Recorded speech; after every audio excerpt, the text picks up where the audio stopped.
Olá, vamos continuar nessa sequência o cientista espiritual André Luiz. Hoje nós vamos pegar a lição que o título que eu usei é o título que o André Luiz usou. Está na lição 264, Indução Mental. Eu ainda estou, nesses últimos dias agora, estou trazendo material que está no livro Mecanismo da Mediunidade, psicografado pelo Chico Xavier e o Valdo Vieira, um livro editado pela Federação Espírita Brasileira, que você pode pedir e eles vão enviar para cada um de vocês, né? Paga, é barato o livro, mas é um material imenso e precisa estudar. O André Luiz, a gente lê assim de primeira, mas é preciso estudar para compreender. Eu, particularmente, quando li André Luiz e 40 anos depois vou ler André Luiz, com certeza o meu olhar passa a ser diferente. E esse termo indução mental, porque isso é discutido, indução na física, isso é discutido, na eletricidade, estuda eletromagnetismo, estuda muito, a engenharia estuda muito isso, a física, mas ele vai chamar indução mental, é um termo que ele usa. Olha o que ele diz: recorrendo ao campo de Einstein, imaginamos a mente humana no lugar da chama em atividade. Porque o Einstein que chama a atenção para campo, o campo que exerce a influência. Tem o campo magnético, não é? O campo elétrico criando um campo magnético, criando magnetismo, criando um campo magnético, o campo elétrico, ele vai influenciar. O campo exerce uma influência, às vezes, à distância. A distância, por exemplo, um fio de alta tensão cai do chão, alguém aproxima, não precisa nem pegar nele para já ser electrocutado, já morre do choque elétrico, isso é comum, não precisa nem chegar junto, ou seja, tem lá a indução. Ele diz, assim como a intensidade da influência da chama diminui com a distância do núcleo de energias em combustão, demonstrando frações cada vez menor sem nunca atingir o zero. A corrente mental, agora ele está falando corrente mental, se espraia segundo o mesmo princípio da corrente eletromagnética, não obstante a diferença de condições.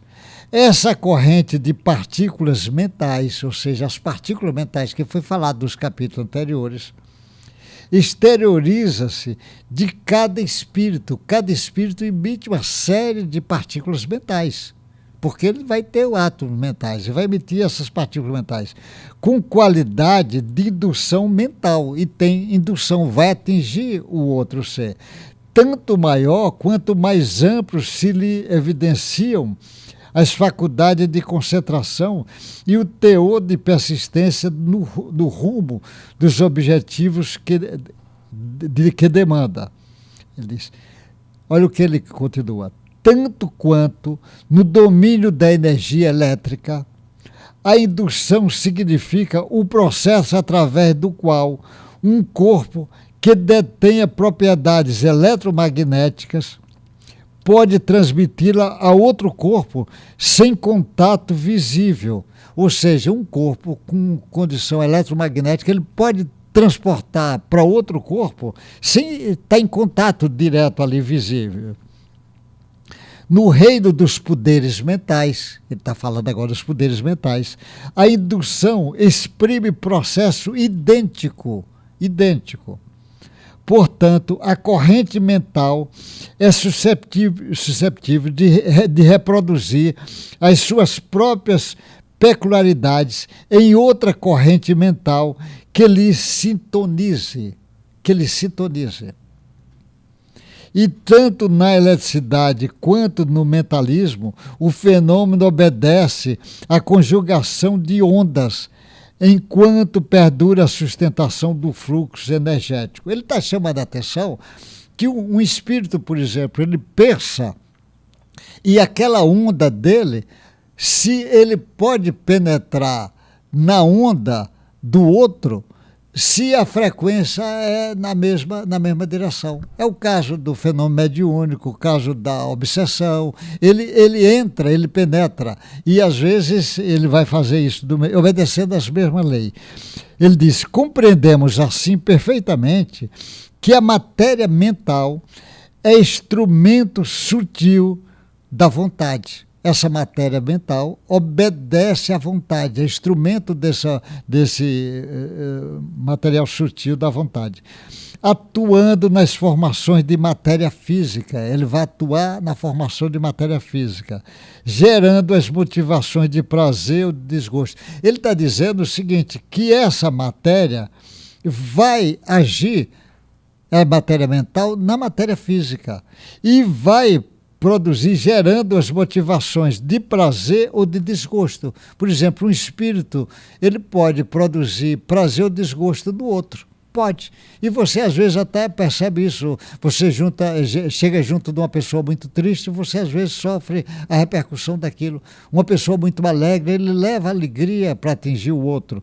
Ele diz, alegria ou a dor, otimismo ou desespero, que não se reduz efetivamente à abstração, por representarem turbilhões de força em que a alma cria os seus próprios estados de mentação indutiva, atraindo para si mesmo os agentes, por enquanto imponderáveis na terra, de luz ou sombra, vitória ou derrota, infortúnio ou felicidade. Por isso que ele está dizendo, a pessoa atinge, mas atinge no mecanismo, como todo mundo sabe, as pessoas sabem. Uma pessoa alegre, ele contagia o ambiente. Ali, uma pessoa triste, ele contagia o ambiente.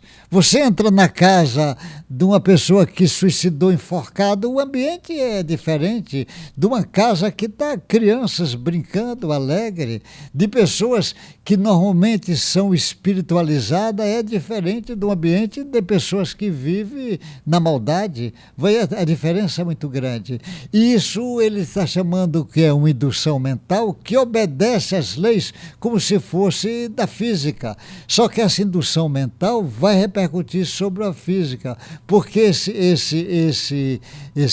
essa matéria mental, esse corpúsculo mental, ele vai agir em cima da matéria física, como o início, os corpúsculos de Deus, a matéria mental, o fluido cósmico universal, é matéria para a gente formar essa matéria mental. E essa matéria mental vai também formar matéria física. Isso tem uma série de coisas, mas ele está dando informação de indução mental. Essa indução mental ele está trazendo para os conhecimentos da física, para que nós pudéssemos entender esse mecanismo.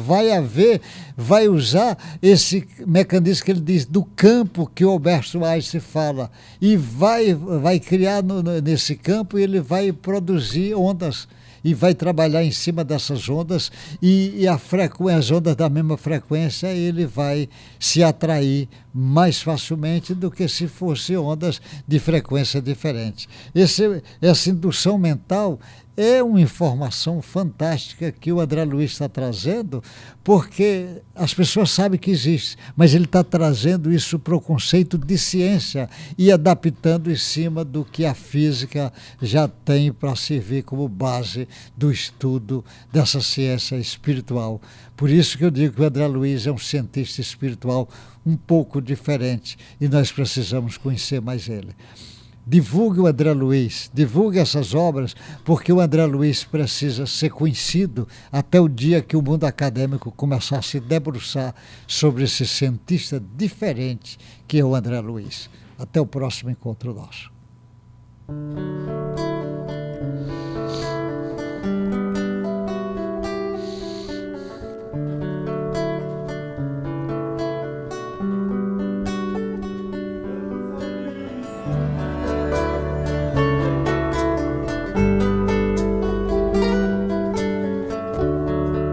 Tá ficando bom, meu irmão? Tá ficando direito aí, bom? Ou tá ruim aí, para eu mudar alguma coisa?